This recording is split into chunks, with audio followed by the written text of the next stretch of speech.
Hello guys! So, magandang araw uli sa inyong lahat, no? So, muli itong inyong lingkod, Sir Brian. Tuturuan ko kayo tungkol sa configuration ng Active Directory. So, last video, diniscuss natin yung konsepto ng Active Directory para paano ba siya at ano ba siya. Okay? So, para saan ba siya? Okay? So, ngayon naman, since alam niyo yung concept, no? So, dito na tayo dadako sa installation and configuration. So, actually, madali lang din naman po ito. Okay? So,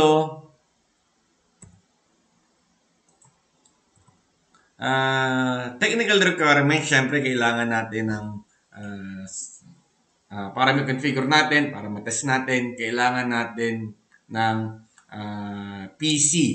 Syempre, kailangan natin, number one, kailangan natin ng PC. Sa demo ko na to, gagamit ako ng isang PC, itong aking laptop with 16 gig na RAM at 1 terabyte na hard drive. So, meron akong 1 terabyte na hard drive. Okay? Kung kayo ay may budget, so mas maganda sana kung meron kayong dalawang PC, no? Dalawang computer. Okay? Yung isa, server, yung isa, client. So, ako kasi wala akong gamit ngayon, no? So, kaya, pero buti na lang, meron tayong virtual machine. Okay? So, itong aking laptop, so, meron na, number one, kailangan ko ng pinaka-host computer ko. Ito yung aking host. So, ito yung laptop na ginagamit ko ngayon. At kailangan ko rin ng virtual machine para mag-act as domain server ng aking PC. At yung virtual machine na yon ay lalagyan ko ng Windows Server 2019 standard version with ang edition niya ay desktop experience. So, ito yung may GUI. At ang RAM na inallocate ko sa kanya ay 4 gig at ang hard drive is 60 gig ang inallocate ko. Sa virtual machine ko naman para naman sa client PC, so meron akong server and meron akong client, no? So yung client ko, so 4 gig din yung inalat ko sa kanya. So meron pa ako natitirang 8 gig para sa aking host computer kasi 16 gig lang yung meron sa akin. So yung dalawang 4 ay inallocate ko sa dalawang virtual machine ko. Tag 4 sila at tag 60 gig sila.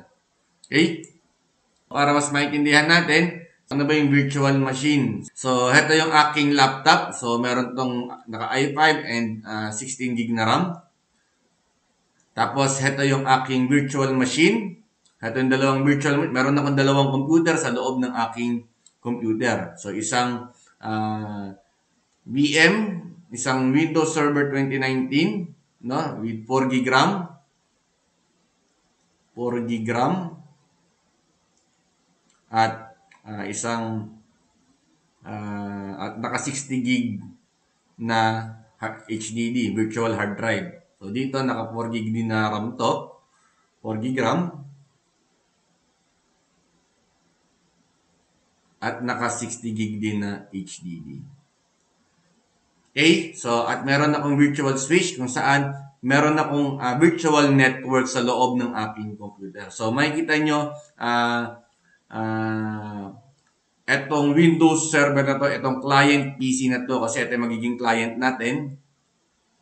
Ito naman yung server natin.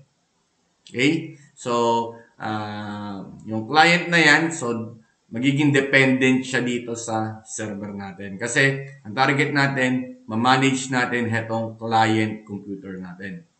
Okay? So, yun kasi ang objective natin, no? So, ma-discuss yung Active Directory. At ang Active Directory ay nagko-control ng mga computer sa network. Okay? So,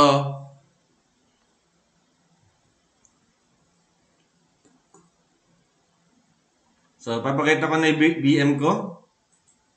So, heto yung aking Hyper-V. In-enable ko sa aking desktop yung Hyper-V.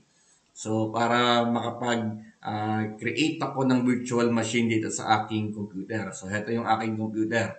Okay? So, meron akong Windows 10 client at Windows Server 2019 na server. Windows Server Operating System na 2019. Okay? So, dito sa mga PC na to, so ito yung aking client. Ito yung Windows 10. Windows 10 client. Sign in ko. Okay, wala pa tong password. So, ito yung aking client computer. Pero sa ngayon siguro, isa-shutdown ko muna to kasi bumabagal. No? Ramdam ko yung bagal ng aking computer. Kasi, tatlong operating system na yung gumagana sa laptop ko. Okay? So, check ko muna yung configuration ng PC na to. No? So, yung PC na to, ayan. So, properties. Check natin yung system properties, yung system info neto. So, ito ay naka 4 gig na RAM. So, naka i5. So, ginamit din niya, no, yung processor. So, pinakita lang din niya yung processor. At ang computer name niya is client PC. So, napaka-importante po na tandaan natin yung computer name ng yung device name ng PC nyo, ng client PC nyo. Kasi, yun yung magsisilbing, gagamitin niyan para ma-access yung local account nyo. Kaya ano ba yung local, ano ba yung domain? So, local computer at yung local account at saka yung domain account. Kasi meron tayong dalawang uri ng account dito sa pagla-login natin. So, kapag hindi tayo naka-domain, so dito, makikita nyo sa work group, no? Sa work group dito, pag naka-work group kayo at hindi kayo naka-join sa domain, so, ang ginagamit nyo is local account. Ibig sabihin local, yung computer account mismo. Okay? So dito, pag nag-change settings tayo, makikita natin dito sa system properties. So, check natin yung info. So, mapapansin natin, meron tayong member of domain at meron tayong member of work group. Kapag naka-member of work group tayo, ang account na ginagamit natin is local account. Kapag tayo ay member of domain, ang account na ginagamit natin ay galing sa isang domain server. So, hindi mo dito sa computer na to isi-set yung user account. Okay? So, sa ngayon, itong computer na to ay naka-local account. So, ano ang account info nito? So, check natin sa control panel. So, hanapin natin sa control panel.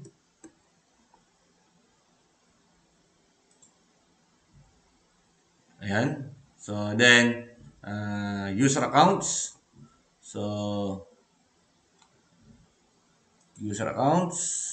Ayan. So, ang pangalan ng administrator ng computer na to is client. No? So, tatandaan natin, no? So, client. Okay? So, ang pangalan is client PC at ang tawag dito, ang user account is client. Okay, so mamaya kailangan niyo yan kapag magla-login na kayo sa local account. Okay, sa local computer. Okay? So, yun, natandaan na natin, no? So, tandaan natin, ang computer name is client PC at ang account name, ang administrator name, local account administrator name is client. Okay?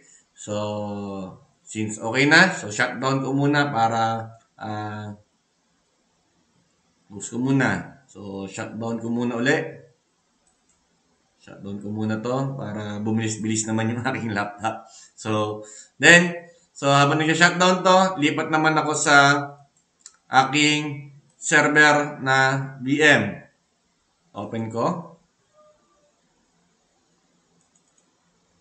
So, ito na yung ating Windows Server 2019. So, login ako. Siyempre, kailangan ng strong password. Lagi yan. Requirements yan. Ang password, kailangan merong symbol, merong capital letter, small letter, and numbers. So, dapat merong strong password yung inyong administrator account. At kapag kayo ay nag-install ng Windows Server, lagi naman kayong hahanapan ng administrator account. Okay? So, login. So, heto na yung ating environment ng Windows Server 2019. So, then, Yan, lalabas yung server manager. Natin lang natin. So, open natin yung server manager. So, dito sa server manager, pag lumabas na yung server manager natin. So, diyan tayo nagko-configure ng or nagma-manage ng configurations ng ating server. Okay? So, dito mapapansin natin, so bago tayo mag-install ng role, so check natin, para mag-install ng role, pupunta tayo sa manage, then add roles. So, wait lang, nag-load pa siya. Ayan. Manage, add roles. Ayan. So, before you continue, verify that the following tasks have been completed. The administrator account has a strong password. So, meron na po tayong password. Most current security updates from Windows updates are installed. So, dapat updated yung OS nyo. So, from Windows update. The network settings such as static IP address are configured. Dapat na configured na yung inyong IP address. So, dito, meron tayong network plan kung saan yung ating server, ito yung ating domain server,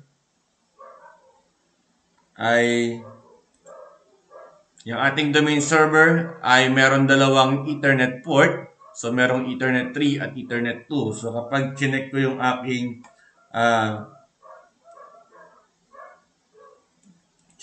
ating VM, so, minimize ko.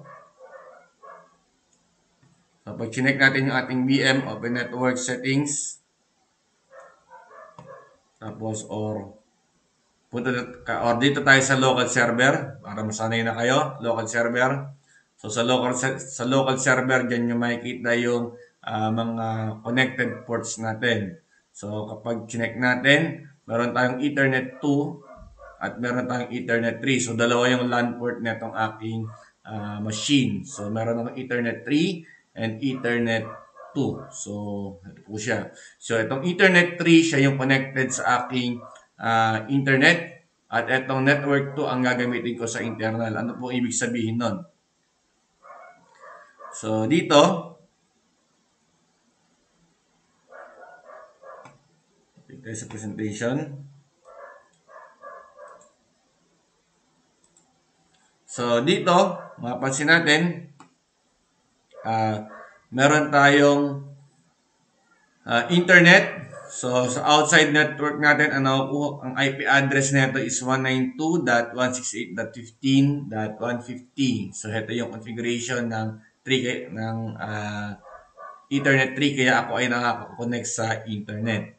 Okay? So, sa internal network para sa aking domain, so itong may dash na to, so naka-internal network ako, ibig sabihin, siya ay naka-domain.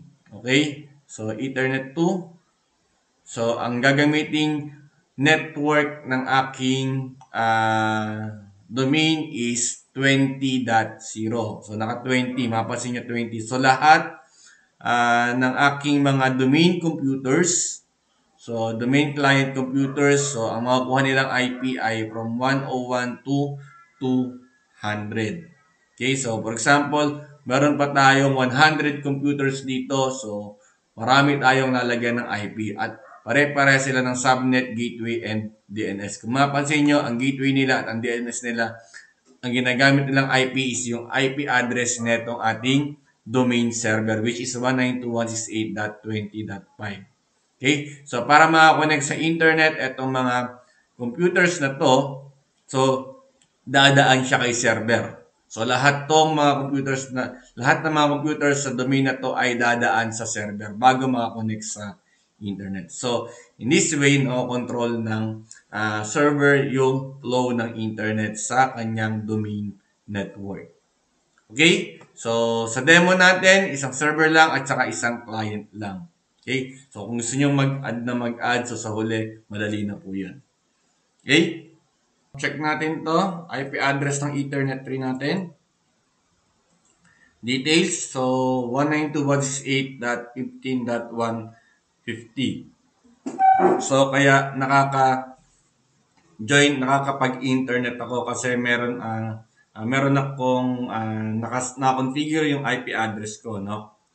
Yung outside network ko. So, ito yung ginagamit ko para makakonect sa internet. Then, hetong isa, yung Ethernet 2, ito naman ang gagamitin para sa aking internal network. Mapansin nyo, wala siyang gateway at wala siyang DNS. Okay? So, then close. So, nakaset na ang ating IP address. Okay na siya. Naka-static na parehas. So, hindi tayo naka-dynamic dito. No? Hindi tayo naka-auto-obtain ng IP. Okay? So, balik na tayo. Install na natin yung Active Directory role. So, okay na lahat ng requirements natin. So, ang gagawin na lang natin ay mag-next tayo. Okay? So, then dito papasok yung role-based and feature-based installation. Okay? Or pwede ka pumili ng remote desktop service installation. So, ang difference nito kapag naka-remote desktop, so, ay configure mo ay server sa iyong remote computers. Okay? Kumbaga, meron ka pang isang server doon. Halimbawa, hindi lang isang server mo, 3 server mo. No? Kung gusto mo i-configure yung isang server, so pwede mong igawin dito sa remote desktop services installation. Pero since dito lang tayo sa machine natin, local lang tayo mag-configure ng server, so locally lang, so dito tayo sa role-based or feature-based installation. So click next lang. Then dito, papipiliin ka sa anong server yung i-configure mo. Saan ka mag-a-add ng role. Kasi sometimes kung tatlo ang nakalagay sa server, meron na tayong tatlong server. For example, hindi lang isang machine yung server ko. Meron pa akong file server, nakaseparate yung file server ko, nakaseparate pa yung isang remote server ko. Okay? Or yung Hyper-V server ko. So pwede magkaroon, pwedeng dumami to. Pwede siyang dumami, depende sa requirements or depende sa availability ng mga machines or ng mga servers na nasa location. Okay? So, since dito naman, isa lang naman ang server natin, so isa lang nag-a-appear dito. So, itong ating DC server. Okay? So, ang operating system is Windows Server 2019. So, ito po yun. Yan yung server natin. Okay?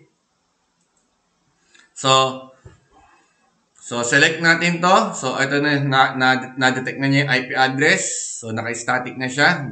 Then, select na natin yung next.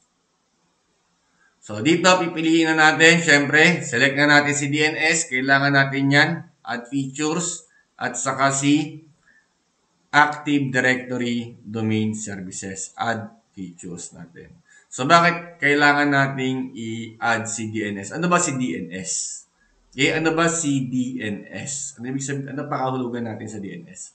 So, ang DNS class, so, kung matatandaan nyo, di ba? Kapag nagsisave tayo ng phone number, halimbawa, number ng nanay mo, number ng kaibigan mo, number ng tawag dito, number ng iba pa kakilala, number ng girlfriend mo. So, kapag yung number nila ang tinandaan mo, so lahat yon ay hindi mo basta-basta matatandaan. Kasi bakit? Ilang digits ng number nun. 'Di ba? Ilang combinations ng number ang kailangan mong i-memorize. So, sa nanay mo pa lang 0905 1, 2, 3, 4, yung sa kaibigan mo pa, yung sa isang kaibigan mo pa. So, imbis na numbers, yung phone numbers ang i-memorize natin, nilalagyan natin ng pangalan. Okay? So, nilalagay natin pangalan. Okay, so si Bobby, no? Ang number niya is 0922-1234-5678. So, hindi mo na kailangan i-memorize yung kanyang number. Check mo na lang yung kanyang pangalan. Tapos, ma-access mo na yung kanyang number. Okay? So, sa DNS class, so, for example, muna tayo sa check natin, no? Ano ba ang DNS? Ano ba ang DNS or IP address ni Google? Okay? So, check natin. So, Google IP. No? So, pwede tayong pumunta sa nslookup.io. So, nslookup. Search natin sa Google. So, dito malalaman natin yung IP address ng bawat domain names natin. Ano yung domain names natin? Yung google.com, domain name yan. So, yahoo.com, facebook.com, lahat yan ay mga domain name. So, para malaman natin yung IP address nila, so check natin, ano kaya ang IP address ni Facebook. Facebook.com. Okay? So, lalabas dito sa IPv4, heto yung IP address ng Facebook. So, kapag kinopy natin yan, yung IP address na yan, at yan ang itinike natin sa browser. So, yan itinike natin, lalabas yung Facebook page. Okay? So, advance. Proceed. Proceed tayo.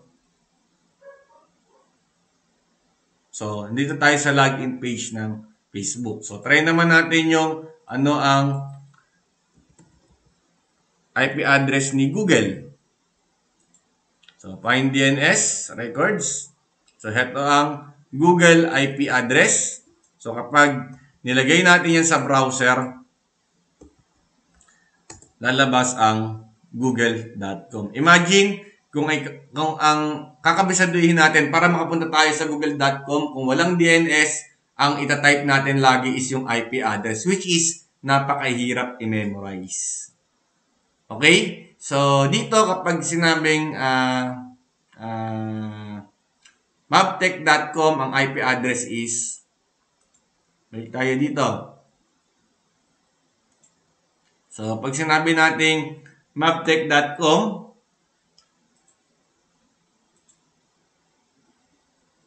ang IP address dapat is 192.168.20.5. Okay, para ma-access natin yung maptech.com.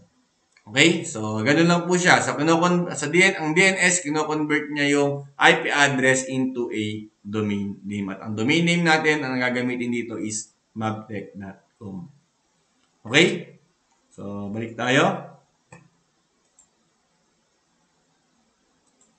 Okay, so, okay na. So, i-install natin yung Active Directory domain services at the same time yung DNS server. So, click next. Okay, then sa features, so, next nyo lang uli. So, then, next again, the main system provides standard methods. So, ito yung things to note. Ayan. Marami tayong dapat, gusto nyo basahin natin. Pero yan ay puro reminders tungkol sa DNS server. So, next is description naman ng Active Directory. So syempre, install natin yan. Then, next natin, then confirmation, i-install mo ba? Yes.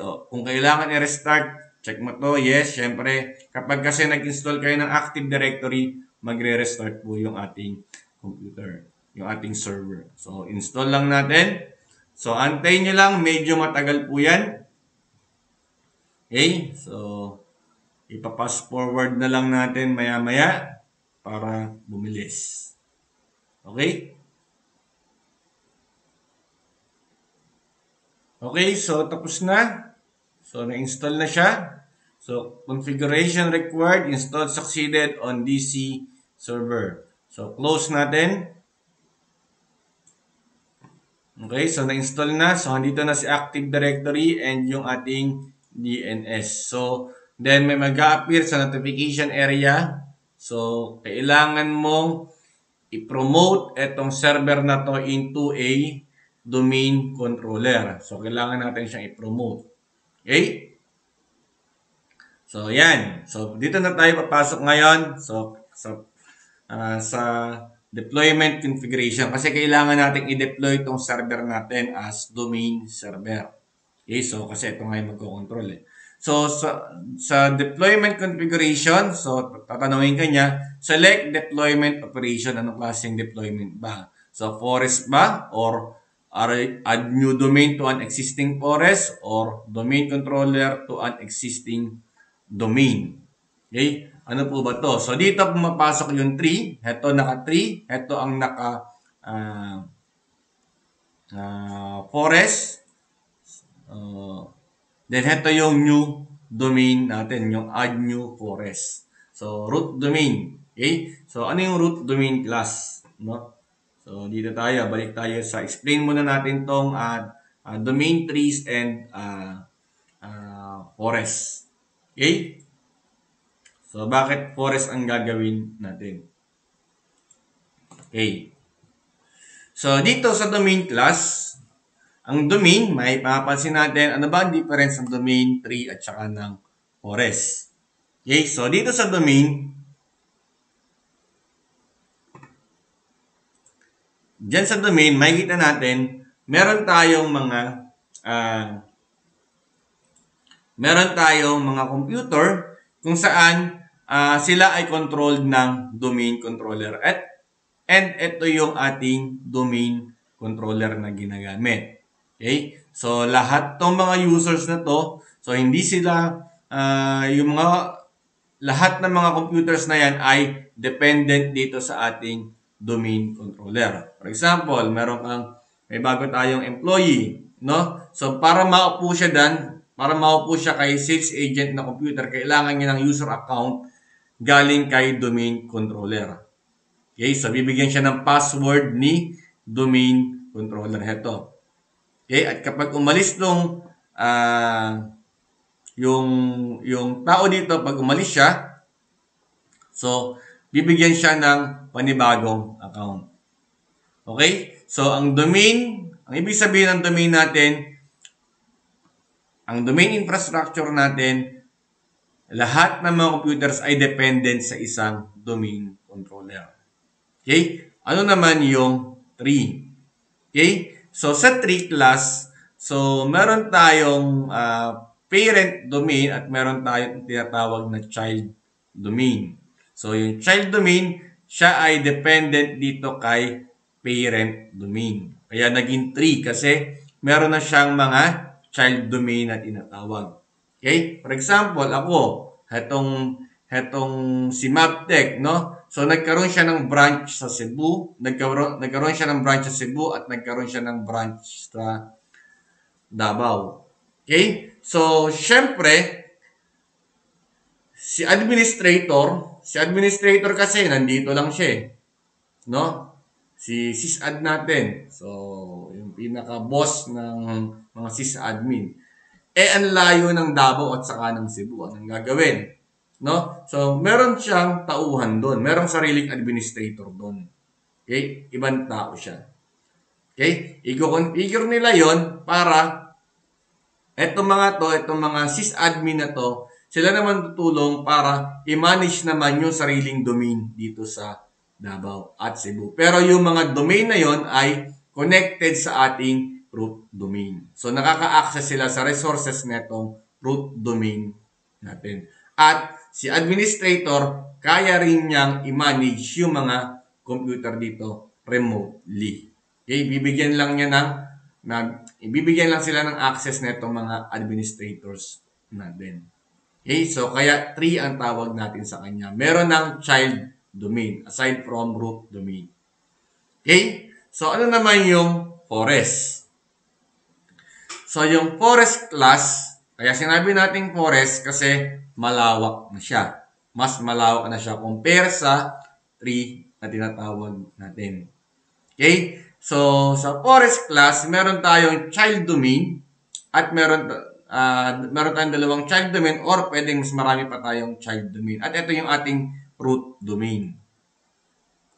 Okay? Ano naman to? So, for example, si Maptech, nabili niya si LRC. Binili niya si LRC. So, syempre, kung ang LRC.com ay meron ng sariling domain, hindi na kailangang pumunta ni sysadmin dito sa area na to. Kung ito ay nasa Singapore, no? Bawa ito nasa Singapore, located sa Singapore tong company na to. Okay? Kung located siya, nabili ni Mavtech si LRC, so, alam naman, every time na may kailangan gawin, lagi siyang pupunta dito kay Singapore, kay LRC. Hindi na kailangan po yun. Okay? So, ang gagawin ng administrator dito, so, bibigyan niya ng access dito bibigyan niya ng access ang administrator ng Mavtech para makontrol niya lahat ng mga kailangan niya dito sa domain na to. Okay? So, nagkaroon na ng trust na tinatawag natin, trust relationship. Okay? So, kahit magkaibang domain, so, dahil may trust, so, nabibigyan ng access. Okay? So, syempre, mas tipid yun, no? Kaysa pumunta nga naman yung tao natin para kuhanin yung mga data dito. Bakit hindi na lang bigyan ni sysadmin ng LRC ng access hetong Mavtech dito. So, kapag ganito nakalawak, ang tawag natin dito ay forest na. Okay? So, yun po yung difference ng ng domain, tree, and forest. Okay? Una-una sa scope, no? Doon natin makikita yung pagkakaiba nila sa lawak ng scope. Okay? So, balik tayo sa configuration natin. Okay na, since wala pa naman tayong tree at wala pa tayong child domain, no? So, ngayon pa lang tayo gagawa ng domain natin. Okay? So, dito, ngayon pa lang tayo gagawa ng domain natin.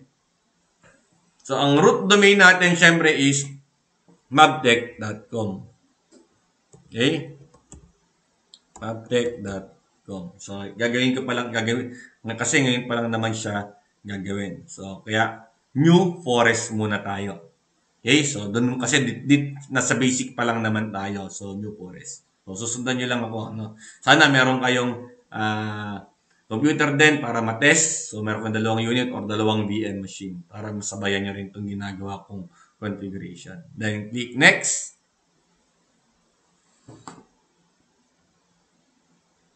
So, ayan. Antay-antayin lang natin. Medyo mabagal. So, then, tatanungin kayo, select functional level of the new forest and the root domain. So, ano yung functional level? So, kapag sinabi natin functional level, dito mapasok yung compatibility. Okay? So, kung may gumagamit pa ng lumang server, diba, may sa domain nyo, may gumagamit pa ng server 2008. So, dapat ang compatibility ay from 2008. Okay? Pero ngayon, since ito 2022, so ang pinaka-functional level is ilagay na natin sa default na 2016. So, huwag natin baguhin. Okay? So, specify domain controller capability. Siyempre, domain system server, domain name server, then global catalogs. Then, maglalagay tayo ng directory service restore mode password. So, lalagay din natin yung password natin at so, huwag nyo kakalimutan lagi yung password. Ilista nyo kung kinakailangan. Okay, then click next. So, specify DNS delegation options. So, syempre, create the delegation for DNS server cannot be created because the authoritative person cannot be found. So, click next tayo. So, wala pa kasi tayong delegation. So, click next. So, net BIOS name. So, ang magiging net BIOS name nito is mavtech.com.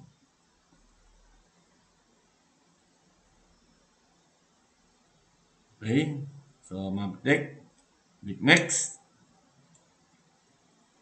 So, pag nag-login kayo, kailangan niya yung mavtech na yan. Yung net BIOS name na yan. So, makikita nyo kasi siya ginagamit mamaya kapag nag-login na tayo sa client PC. Okay, so dito, tatanungin ka kung saan masisave yung database na yan. Siyempre, tulad nga ng sabi ko sa inyo, ang Active Directory ay isang database. So, yung mga list na yan, yung mga informations na yan ay dito nasisave. So, C Windows, then NTDS folder na yan. Okay, database folder, log files folder, and sysvolume folder. So, dyan siya. Pwede mo siyang baguhin, pero by default, so hindi ko na siya babaguhin. Okay? So, then click next. Okay na. So, review options. So, check mo. Okay, so then click next. So, mag-prerequisite check siya. So, titingnan kung may issue ba. So, as long as hindi siya namumula, pwede kang mag-continue. Okay? Pero kung naka-yellow lang at may warning sign, okay lang po yun. Okay? So, may mag-appear dyan mamaya na naka-warning. Pero, hayaan nyo lang siya. Ibig sabihin, nakakapag-proceed ka pa rin sa configuration na gusto mong gawin.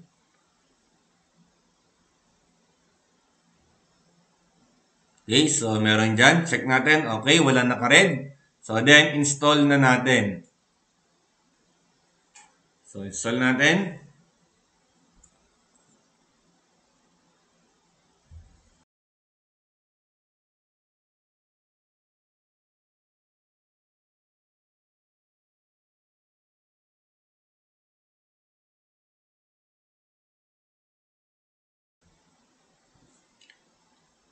Okay, so, papansin nyo, yan. So, kailangan niya mag-restart, no? So, close. So, kasi kapag nag-install kayo ng Active Directory, require na mag-restart po yung computer natin. Okay? Okay, so napansin nyo, no? Nag-iba na yung environment natin. So, sign in to Mabtech. So, ito na kasi yung ating domain. Okay? So, naka-domain na tayo ngayon. So, kailangan mo na i-type ngayon yung administrator account. Then, yung password natin.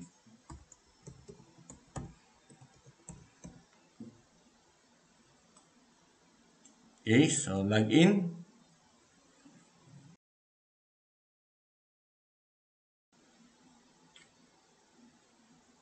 Okay, so loading na siya. Pasok na uli kay server manager.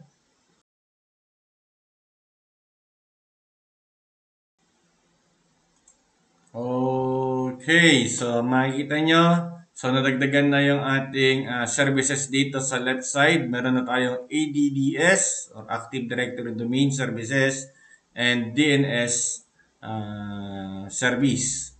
Okay? So pag i-check natin yung tools, so medyo bumabagal pa siya. So dadagdagan yung ating tools. Meron na tayong Active Directory Users and Computers, Active Directory Sites and Services, module for Windows PowerShell, Domain and Trust, and the Administrative Center.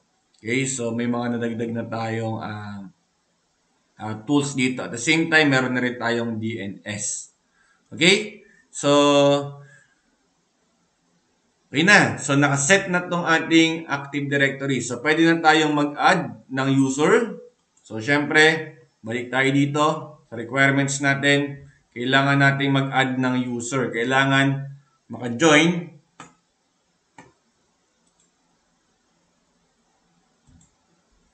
Balik natin to. So, hetong computer na to, kailangan i-join natin sa domain using the user account. So, maglagay tayo ng user account. Ang ilalagay kong user account is mag-apply ako sa database neto, sa list of users neto. I-add ko si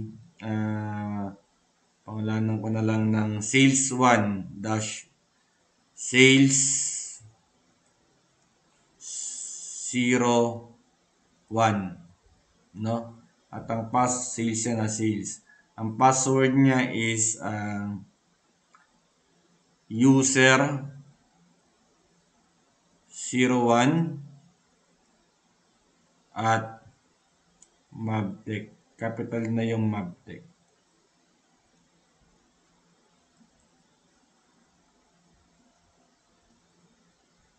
So, hetong info na to ang isi-save ko sa listahan netong server na to. At eto ring user account na to, user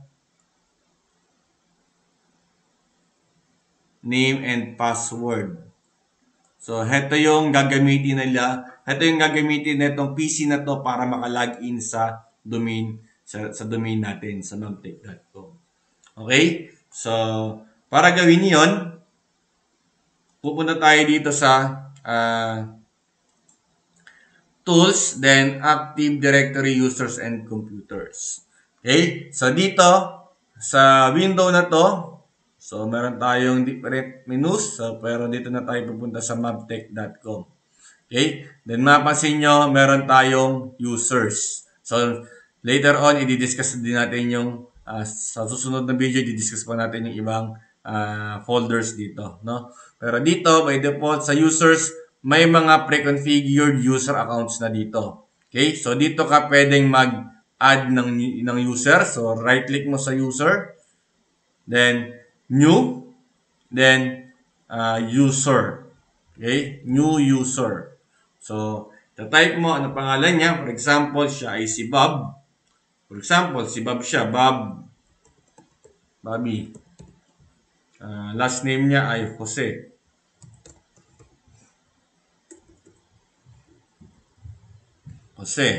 So, ano ang gagamitin natin user logon name niya? So, ang lalagay kong logon name niya is sales01. So, maglaging siya ay sales01 at ang user logon name niya ay kailangan maptech \sales01. So, para makalagin siya. So, ito po yung NetBIOS name natin. So, kapag mag-login kayo mamaya sa client PC natin, ita-type niyo yan sa username kasama yung maptech na NetBIOS name. Then, saka pa lang nyo ilalagay yung user account niya. Then, click next. Siyempre, kailangan mo mag-assign sa kanya ng password. Meron tayong options na user must change password at next logon. So, kapag nag-logon si user sa susunod, siya yung mag-a-assign ng kanyang password. So, okay. So, dito muna tayo sa user cannot change password. So, or account is disabled. So, password never expires. So, dito muna natin ayusin to. So, iset muna natin sa ganito. Okay? So, password. Ang password na ilalagay ko dito is user01 at maptech. User01 at maptech. Okay, so dapat match syempre. Then click next. Then finish. So mapapansin nyo, nandito na si Bobby Jose. Okay? So kapag chinek niyo yung properties niya, okay? So Bobby Jose account. Okay? So logon name, ito yung user logon name. So ito yung mag-a-appear sa kapag nag-logon kayo, sales01 yung mag-a-appear. Pero kapag mag-logon kayo, hanapin kayo ng account, ito yung ito-type ninyo. Yung maptech \sales01. Okay? So, kapag gusto niyo i-reset, nakalimutan niyo yung password niya, ito lang po, i-reset niyo lang po dito yung password niya. At kung siya ay nag-resign or ayaw niyang pagamitin, pwede niyo i-disable yung kanyang account. Okay? So, sa ngayon, hayaan mo natin dito. Then, pupunta naman tayo doon sa client PC. I-join na natin siya sa ating domain. So, nakaset na yung ating domain. Pwede na mag-join yung mga clients natin. Siyempre, bago sila mag-join, dapat meron silang user account. Okay? So, close. Punta muna ako sa kabilang VM. Okay, so i-open ko na yung Windows 10. Start. Okay, so nandito na tayo sa ating client PC. So, sign in tayo.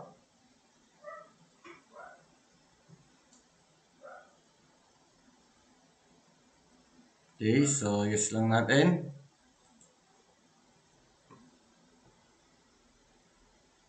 So, ngayon, configure natin yung IP address.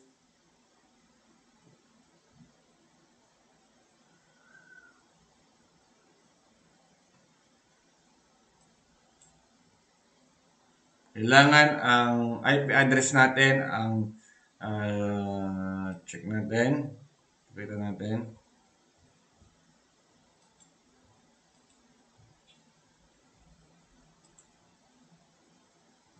Change adapter options. So, medyo mabagal na, no? Kasi dalawang VM na ulit yung nagra-run. Okay, right click, properties.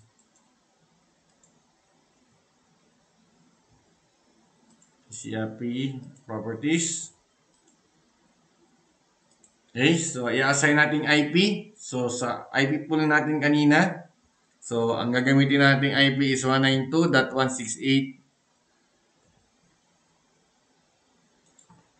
192.168.20.101. So, ito yung unang PC.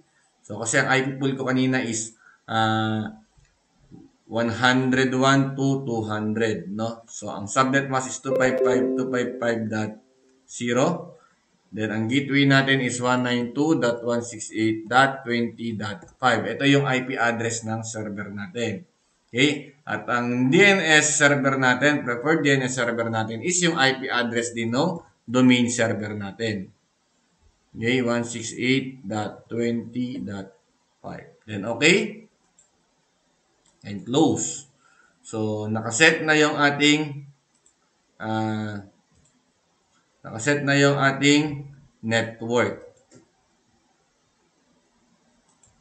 Okay? So, ngayon, mag-join na tayo sa domain. Paano, sir, mag-join sa domain? So, dapat nyo tandaan uli yung, kasi kapag nag-join kayo sa domain, so, hindi na kayo makakalagin dito sa local account. Kailangan nyo yung computer name neto. So, yung computer name neto, computer name is client-pc. So, i-take note natin yan, client-pc. At yung user account neto is client. No, client lang yung user account neto. Okay? So, then, close natin. Change settings.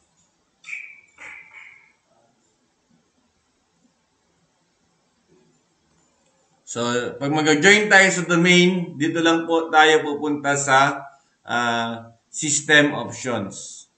Okay, sa system properties. So, punta kayo ng control panel, set system security, then system.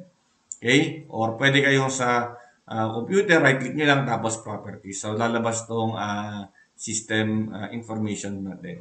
Tapos dito, change settings lang, tapos lalabas tong window na to. Then, change. So, pag-join sa domain, pwede na, click na lang i-change. Then, since naka-work group tayo, dito na tayo ngayon sa domain. Okay? So, sa domain, itatype na natin yung mabtech.com. Okay? So, click OK. So, may lalabas na window. So, hahanapan ka ng account na may permission para maka-join sa domain, which is the administrator account. So, dito natin i-apply yung administrator account ng Windows Server natin. So, kasi hindi kayo makaka-join sa isang domain or hindi kayo makapag-change ng kahit anong configuration kung hindi nyo maisusupply yung tamang credential ng administrator. Okay? Kasi nga, dito sa Windows Server, no? So, sa domain, sa Windows, domain server natin or domain network natin, kailangan si administrator ang nagmamanage ng mga settings and configurations. Okay? So, ipasok natin yung account ni administrator. Then yung password niya.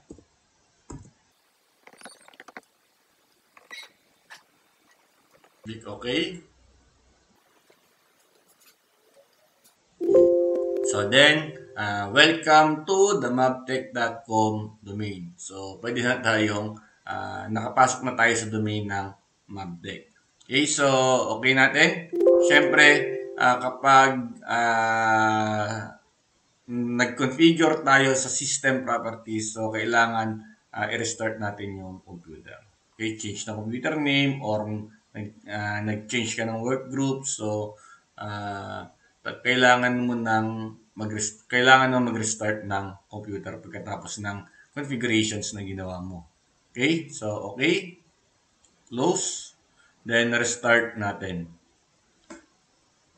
Okay. Okay, so nakapag-restart na tayo. So, pagka-restart natin, pagbukas ng computer natin, dito na tayo papasok, no, sa login. Okay? So, dito sa login, so nagkaroon na tayo ng additional options which is other users. Ayan, other user, no?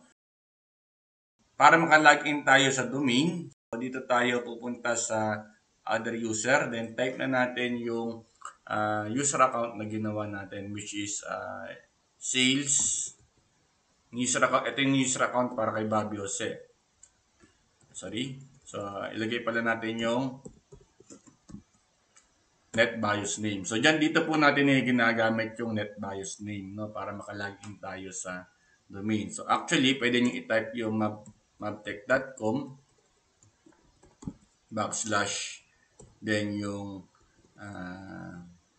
user account sales01 or pwedeng mabtech lang. So, kahit walang .com.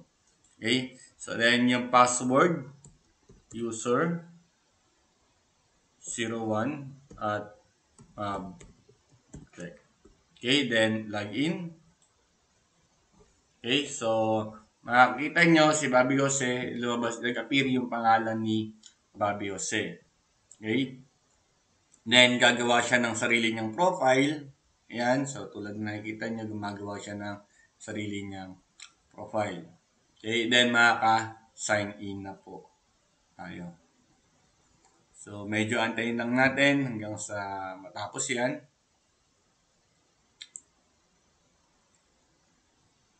So, ang ginagawa niya, nag-create siya ng sarili mong user profile dito sa computer na to para next time, pag login mo, dire-diretso ka na.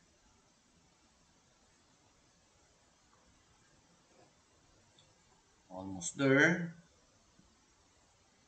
Okay, so yun. Ito na. So, naka-sign in na tayo.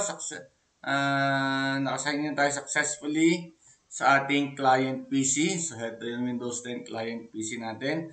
So, para ma-check natin kung ito ba ay member na ng domain na mabtech. So, punta ulit tayo sa computer. So, medyo bumabagal, no? Then, right-click natin yung this PC. Then, punta tayo sa system or punta kayo sa control panel. So, shortcut na ito. Dito pinakamadali eh. Properties.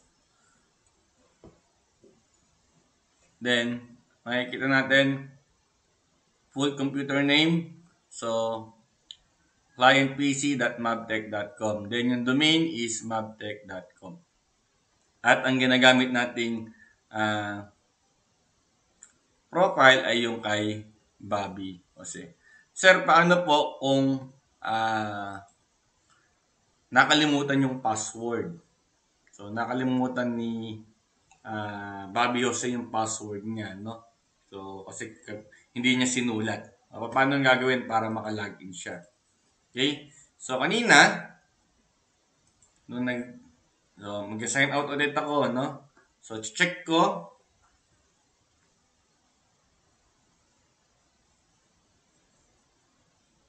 Ipapakita ko sa inyo kung paano ba magpalit ng password. So, para makalogin ako,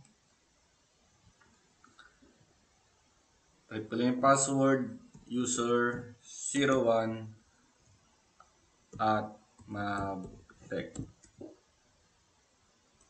Okay? So, ito yung password. Yung sinet ko kanina sa server, no?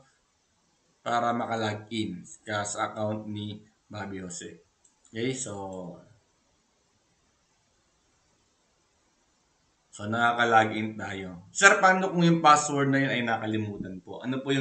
Paano po gagawin? So, napakadali lang po, no? So, sign out ko ulit.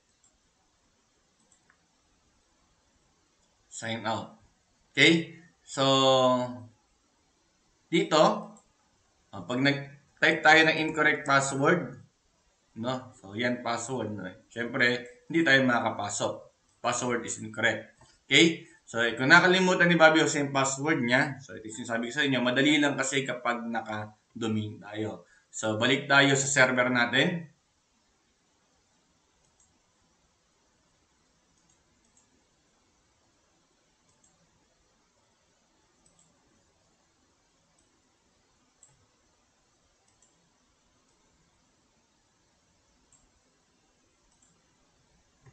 Dito tayo kay server.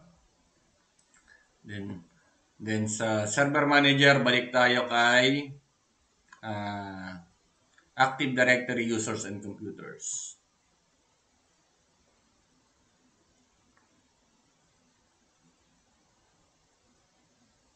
Ang bilis, no? So, tayin lang natin, lalabas din yan. Ayan. Okay, so heto si Bobby Jose. Naka-highlight na siya. I-click natin. Tapos, just reset password. Okay, ngayon, itatype mo yung bagong password niya. Bibigay mo yung bagong password niya. So, hindi na yung kaninang password, no? Ang i-apply kong password is hashtag alpha 1234. Okay, next. Hashtag alpha 1234. Then, okay. So, the password for Bobby Jose has been changed. So, pag balik ko dito sa ating Windows 10, balik tayo sa Windows 10, sa client PC natin. So, dapat papasok na yung bago nating password. So, hashtag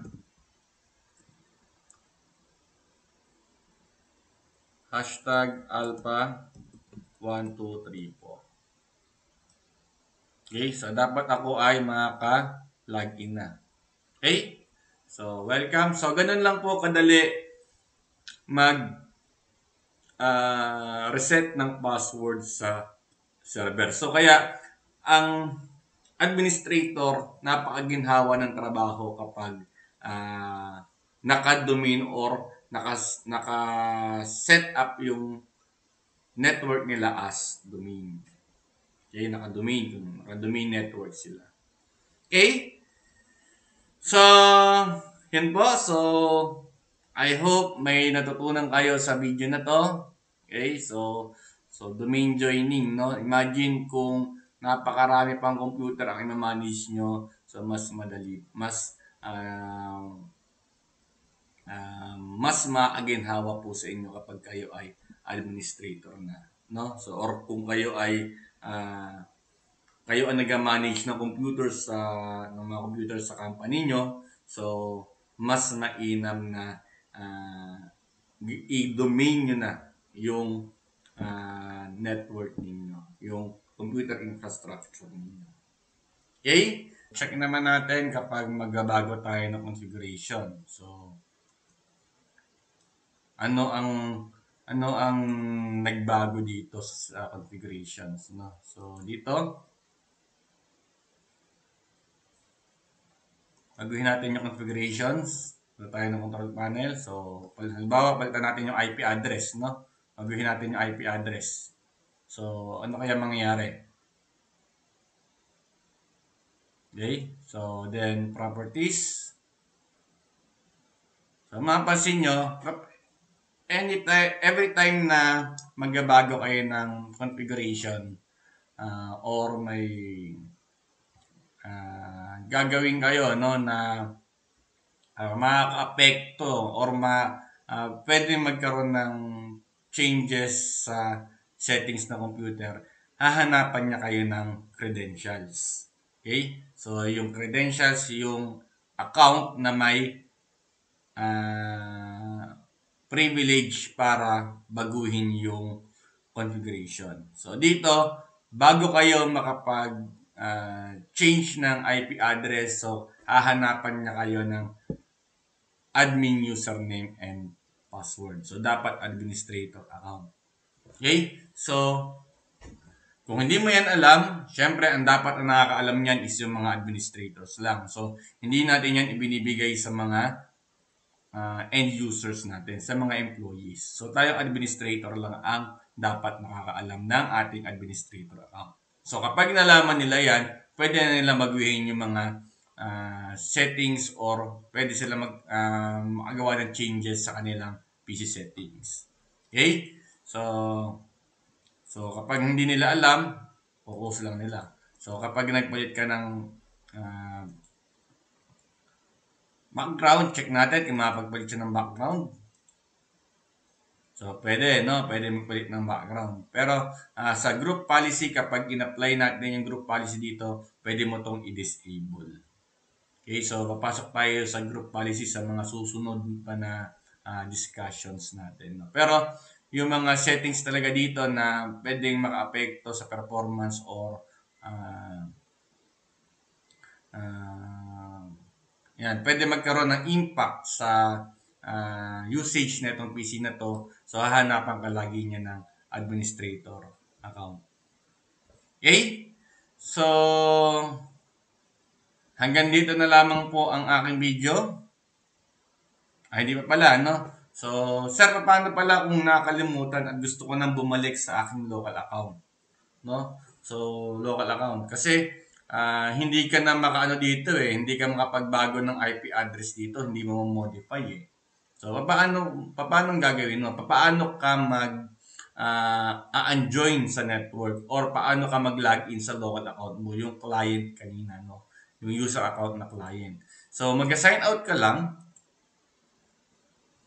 Just sign out. Tapos, mag-login ka naman gamit yung computer name ng client PC mo. Okay? So, kung matatandaan nyo, so, click natin yung other username. So, kung hindi nyo alam yung computer name ng host PC nyo or itong Windows 10 client natin, kung hindi nyo alam, so, check nyo lang type client-pc. So, ito yung ating computer name. Tapos, itatype mo na yung local username. At kung matatandaan nyo, ang local username nito ay client, no? At wala siyang password. So, client -pc /client. Okay? So, kahit small or capital, walang problema sa kanya yun. Then, yung password, walang password yung client natin. So, ito yung client na to ay may admin privilege. Okay? So makaka-login na tayo. Kaya, yung local user account natin, yung local administrator natin, nilalagyan din dapat ng password yun. Para hindi basta-basta ma-access din ng ating mga end users. Okay? So, syempre, para ma-restrict. Tulad nga ng sabi ko nung nakaraan, di ba? Ang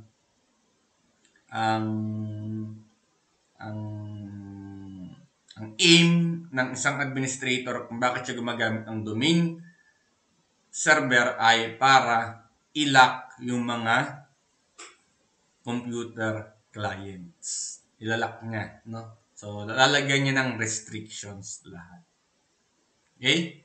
So, balik tayo sa domain. So, hindi na ako naka-sign in sa domain dito. So, pwede na ako magbago ng configuration. So, pwede ko na palitan yung IP address ko. So, properties.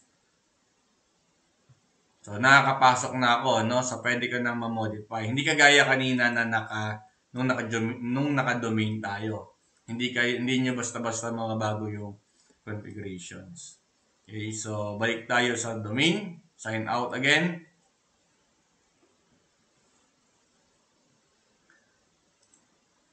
Then, balik tayo sa other user. So, para maka-sign in ka sa Mapdeck, so pwede mo i-type yung Mapdeck /sales01. Then, yung password natin. So, ang password natin ay #alpha, yung bago na nating password, 1234. Then, sign in. So, okay na.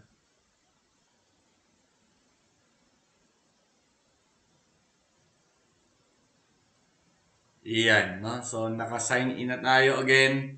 So, So, ganun lang po kadali ang pagko-configure ng Active Directory. Sa pag-create ng domain at pag-join ng mga clients sa domain. Okay? So, I hope may napulot kayo sa video na to, sa lesson na to, no? So, sana marami kayong napulot at kapag kayo ay nagkaroon ng sarili nyong equipment para mag-test, so, I hope na itong video na to ay makakatulong sa inyo. Okay? So, pwede nyo balik-balikan tong video na to. So, hanggang dito na lamang po.